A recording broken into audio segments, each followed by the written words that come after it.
नमस्कार। दैनिक संबादपत्र दिनचर्या और लाइव पक्षर आपको स्वागत। जाजपुर जिले में बन्या परिस्थिति नियंत्रण निमंते जिला प्रशासन पक्षर त्वरित पदक्षेप नि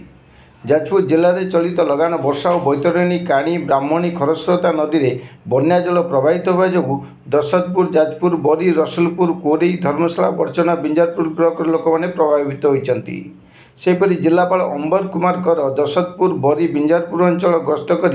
बन्या समस्या अनुधान करने सह रिलीफ उद्धार कार्य तदारख कर बन्या परिस्थिति को दृष्टि रखी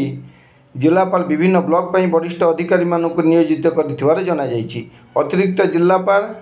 प्रशासन श्री युधिष्ठिर नायक को दशरथपुर, अतिरिक्त जिलापाल राजस्व शिवानंद स्वयं को बरी ब्लॉक और अतिरिक्त उन्नयन अधिकारी तथा कार्यनिर्वाही अधिकारी जिला परिषद श्री लंबोदर खुंटिया को बिंजारपुर ब्लॉक और उपजिलापाल तापस रंजन देउरी को रसुलपुर ब्लॉक धर्मशाला ब्लॉक, अतिरिक्त जिलापाल कलिंगनगर श्री सपन कुमार नंद को Korei block Danagadi block Sukinda block और व्यासनगर म्युनिसिपालिटी, अतिरिक्त उपजिलापाल पल्लवी राणी राज को बर्चना ब्लॉक और मुख्य उन्नयन अधिकारी तथा निर्वाही अधिकारी जिला परिषद श्री देवी प्रसाद महंत को जाजपुर म्युनिसिपालिटी बन्या परिस्थिति अनुधान कर उद्धार कार्य तदारख करने निमंते नियोजित कर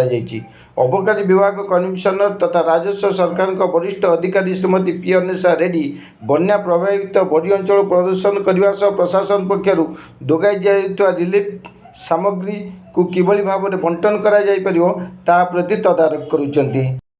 मिलिथिबा सूचना अनुसार जाजपुर जिलार 8टी ब्लॉक तथा जाजपुर कोरई दशरथपुर बिंजारपुर बरी रसुलपुर धर्मशाला और बर्चना ब्लॉक प्रभावित होइछि।